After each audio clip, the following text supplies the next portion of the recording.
24 à 27.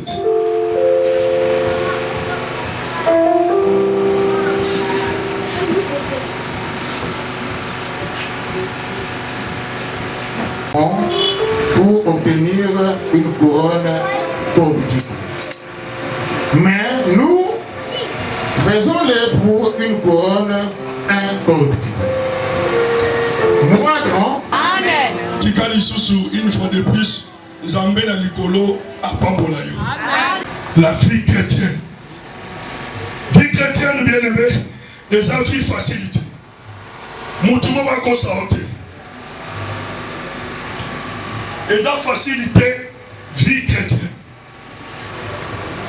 Mabakou, nakati ya course. Ezalaka. Mouniga somo na yozo dépassé ye. Akoti que l'on voit lokolo. Paf okoi. Je connais une histoire. Un coureur a dépassé ye. Non, lui il était deuxième. Alors qu'il n'est pas dépassé Wazaki premier.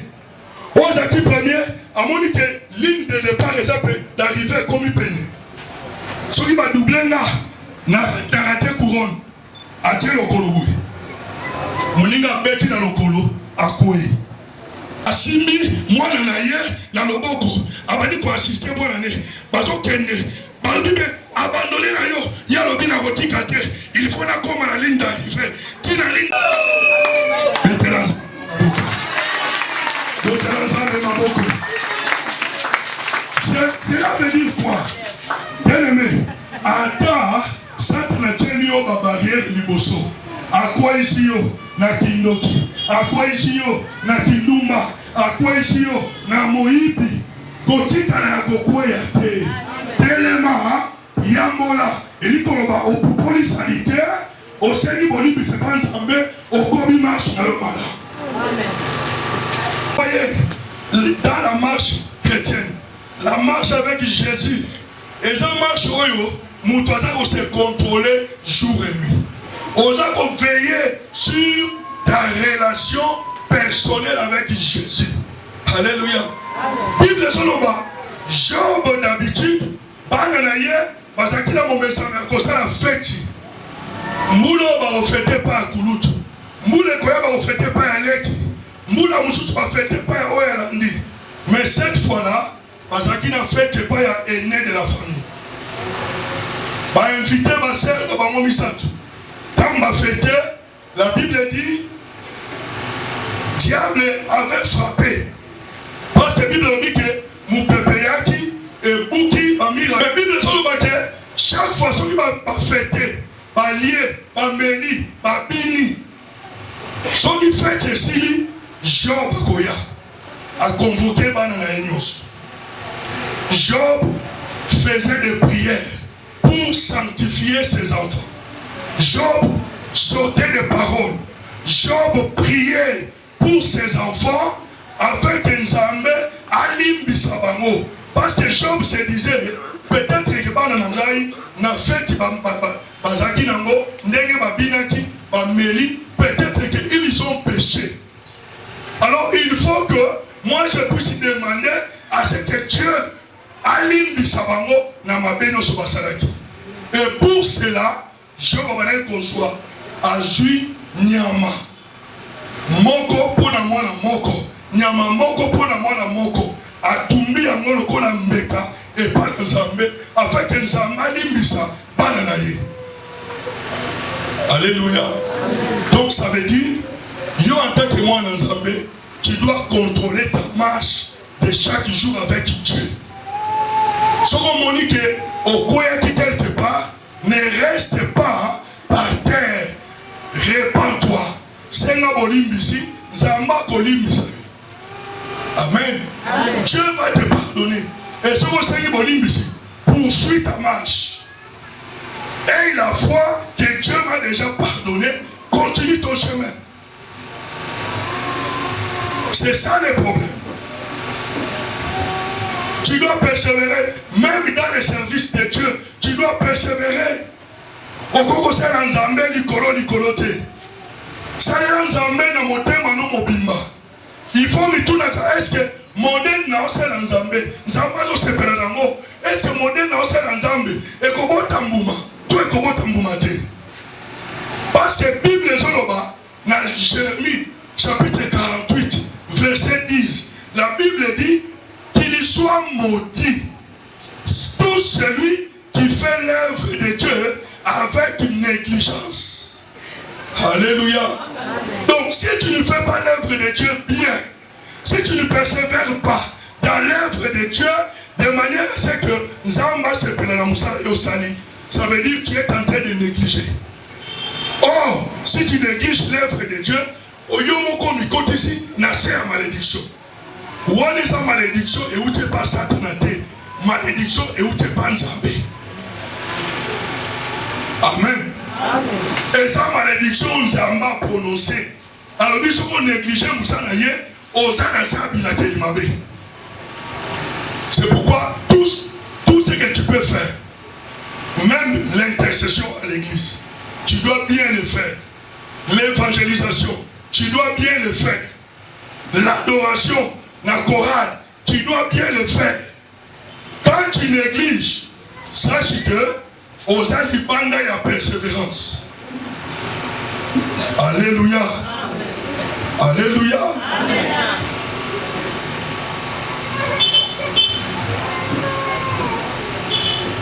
Yokatiko. Matthieu 11, 12.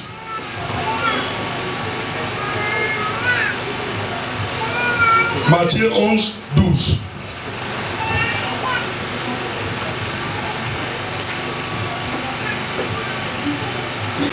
Ngaïté la Bible. Et le Bible est qu'au l'époque, il y a Jean-Baptiste. Au congé Nicolo. Et ça pour la barre, ça viola. Au congé Nicolas, ça a pété.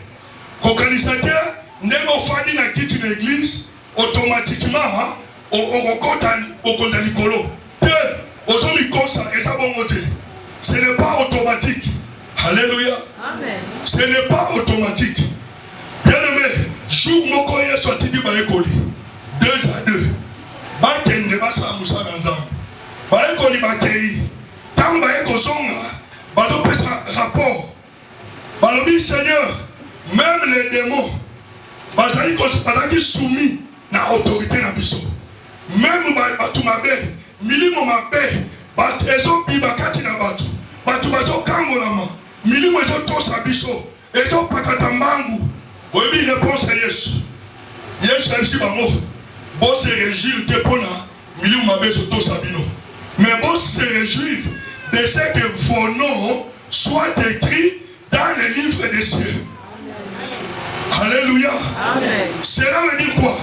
Et c'est mon aïe, et ça dépasse que oyo fani là-bas. Et c'est mon aïe, et sous-caté parce que, au théâtre, il y a un théâtre. Namona que oui, nasina komi automatiquement na lola ba komi komo na ngai. Oh, so kutu batamokili ba sala ba marquer, ba sala ba gom.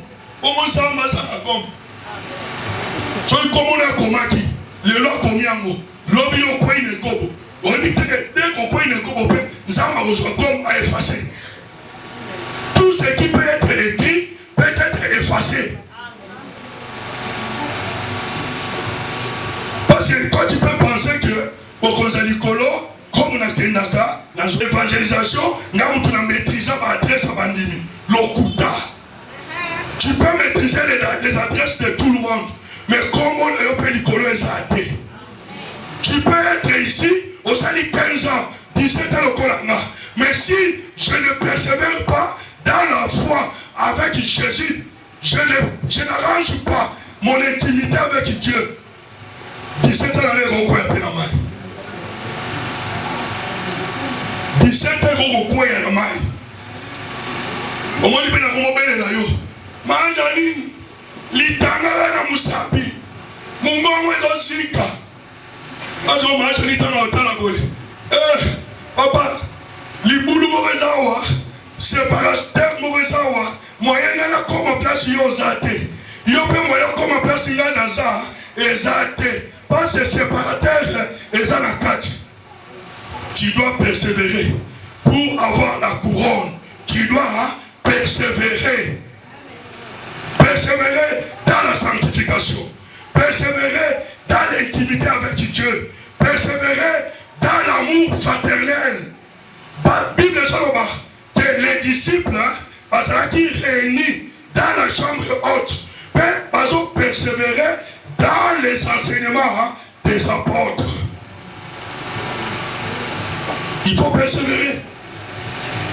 Comment tu vas grandir si tu ne persévères pas dans les enseignements? Parce que même la formation, il y a eu au monde en attaqué, au coco en dengue, nini. Prière, tu ne veux pas prier. Si tu prières, il y a 2 minutes, 3 minutes. Zambé, yomo yebi. Amen. Non, il faut persévérer dans la prière. C'est alors que nous allons résister devant ma tentation. Alléluia. Persévérer dans l'amour fraternel. L'église, c'est comme une ambassade. L'église, c'est comme une ambassade. Nous devons nous soutenir les uns les autres dans la prière. Quand nous avons dans un problème, Yonangaï qui formons une église, nous sommes appelés à les soutenir. Pierre a été soutenu. Bakani Pierre, Batrain en prison. Pierre a été, qu'est-ce que je peux faire? Allons on dit Assanal, allons on dit veste, allons on dit ceinture. Pierre a allé désespéré. Mais pendant que Pierre dormait, l'église ne dormait pas. L'église ne dormait pas. L'église était debout dans la prière pour que Nzambe a intervenir. Moutaro Bibiso a zaté. Parce que Moutaro Kanisio, il y a un numéro 1. Avoir un groupe d'intercession, Yamakasi. Pablo, il y a une prière pour que Batouba soit délivré. Il y a une prière pour que Batouba soit guéri. Les intercesseurs, ce sont les combattants. Ils n'ont pas arraché, ils n'ont pas prison à Satan. Même il y a Sénamaï. Il dit, avec leur prière, Zamba doit dire à ange, à côté, à libérer nous. C'est pourquoi l'intercession, si on a banni qui nous met l'intercession, il faut qu'on paye les libanda. Nous doyons retourner à l'intercession. Amen. Si l'église n'a pas une forte intercession, l'église wana bando qui va kokota, ndenge lelo bakoti awa, pe bakosala musala babimi belake. Mais une église où l'intercession est efficace, notako kokota, mais akoka coopérer. Alléluia. Akokokate, parce que la Bible dit ceci, dans Job chapitre 1er, Bible Zoloba, devant la présence de Dieu, ce n'était pas spirituel, c'était physique. N'est-ce pas une église, n'a pas une église, il n'y a pas une église, tu es comme ça en bella. Maintenant, parmi les enfants de Dieu, la Bible dit, Satan aussi était avec eux. Vous voyez, Satan, il entre même à l'église. En côté. Toi, tu penses qu'il y a un ndogade. Apôtre Paul à Zoloba. En combien disciple naye Timothée Mukanda. Alors, Timothée, le kola, Mikonane comme na souka, na sakoye bisayo boye. Moi, ton maître, j'ai combattu un bon combat. Le combat dont il s'agit, c'est le combat, la vie chrétienne. Le combat sur la terre. Mission Nzamba confia qui est apôtre Paul Alobi, na sali, na accompli amo, na bundi bitumba, na nenga malamu. Bitumba nyonso et bundamaka selon les normes, selon les règlements, selon les principes. Okoyo kene libanda principité. Sozo bunda bitumba, okomi pesa une certaine discipline. Parce qu'il y a dit que ceux qui n'a se contrôlé, n'a mis pas cette discipline et qu'on s'en a pas si pour qu'il y ait la longue. Apôtre Paul a dit, j'ai combattu les bons combats. C'est-à-dire, dans ce combat-là, l'apôtre Paul a dit vainqueur. Il y a mon comme il y a la classe super souki tout ça l'examen avant de proclamer oyeba ke ozoato ozoate yomo oyeba. Alléluia. Ndengo salenaki okuyeba. Apôtre Paul ayeba que il a bien combattu, il a combattu selon les normes et azozela. Alors dit, j'ai achevé la course, j'ai gardé la foi. Bien aimé, la course que nous sommes en train de faire sur cette terre, ça demande la persévérance. Or, la persévérance demande la foi. Sans la foi, tu ne peux pas persévérer. Alléluia. Amen. Sans la foi, ta persévérance est de tenir jusqu'au bout. Le tout n'est pas seulement à cause de la chrétien, mais le tout, c'est d'être chrétien jusqu'au bout. Vous comprenez la binongate? Amen. Le tout n'est pas seulement à cause de la chrétien, mais le tout, c'est à cause de la chrétien jusqu'à la fin. Est-ce que Nasuka, Yesu tama hôtel mana liste né, a terminé en deuxième siècle. Avant nous tanga ba combo. Est-ce qu'à comment à côté au combo que yo, au yiki pico jusqu'à la fin, vient maintenant, nana tiso couronne. C'est ça le problème. Est-ce que nous sommes appelés à tenir ferme dans la foi avec persévérance jusqu'à la fin?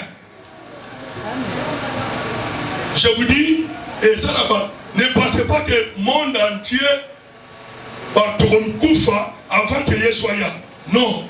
Ce qui génération n'abisso, Yesu zongité. Peut-être génération, il y a pas n'abisso Yesu kozonga. Peut-être génération, il y a sima ya pas n'abisso Yesu kozonga. Cela veut dire, et ça n'a pas tout bakomona l'avènement de Jésus à live. Si vous voyez le okomona monter. Il faut maintenant préparer ta descendance. De façon que Atayozo Koufa, Otike la bango le bateau. Nenge Moïse, Ata Koufaki, mais Atikaki le bateau et pas à Josué. Josué a continué le travail que Moïse avait laissé. Il faut que tes enfants puissent continuer le travail que toi tu as commencé. Alléluia. Jusqu'au retour du Seigneur.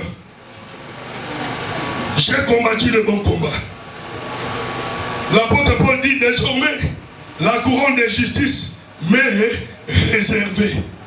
Oh, voilà, là où se trouve ma joie. C'est parce que, bien aimé, Nasuka Zoloba, et là, on va le dire quelque part, que Naboï, que Baya Kolobake, malgré tout ce que moi j'ai fait, Nasuka, Yesolobake Dona, je ne t'ai jamais connu. On dit quelle douleur.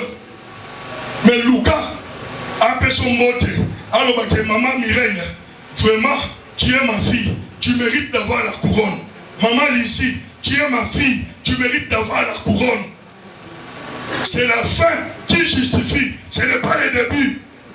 Basala Nzambe Belé, Babanda avec onction, mais comment na soukate bakweya. Et Belé bakatana. Alléluia. Et Belé bakatana, mais Babanda avec puissance. Mais yo ko abandonner te, ko lâcher te, demeure ferme dans la foi. Persévère dans ta vie avec Jésus. Ton intimité avec lui, persévère, va de l'avant, parce qu'il y a une couronne qui t'attend. Alléluia. Est-ce que vous pouvez comprendre, Azani? C'est très important. Le tout n'est pas seulement que Naïbi Koteya, Naïbi Komodere, Naïbi Kogane Baham, Naïbi Kosambe dans l'intercession. Ce n'est pas ça. Mais est-ce que on peut garder les flambeaux jusqu'au bout? C'est ça le problème. On peut garder jusqu'au bout. Les autres, un pasteur, un pasteur a senté. Un pasteur a dit ça. Moi, dans l'église, j'aime. Oh, yo pasteur, et banini protocole yo, au lingi, pendant que peut-être ça la moi si, au cas où lingi, au président semi, aux autres, à tout le monde, on a semi, mais yo, pasteur, aux autres, obligé, moi, la bataille, on a semi. Bon, aux autres, en gros, conseil moi dans notre église. Après Kinimbangu, au salut moi au juillet. Bon, dis-moi un peu. Les conseils du pasteur à Bongo, au repère ça na mondini, ce qui a saint-fille moussous. Yo repère ce conseil ni. Parce que yo beaucoup de sainté. Ngaïa Bongo yé. Oh, na web so papa. Mais maman paye pour saint. Voilà. Nous sommes quel type de serviteurs? Ceux qui soyez les lots, est-ce que tout ça là? Ceux qui soyez, est-ce que tout retenu? Il faut un petit Canada là, dans la doctrine sainte, dans la véritable doctrine, dans le respect de la parole. Toki Mamasumu, Tobo Yamasumu. Nous ne pouvons pas cautionner le péché. On doit bien aimer dénoncer le mal. Alléluia. Mais moi je dis la vérité. Et ça les soumous. Sont au koufi,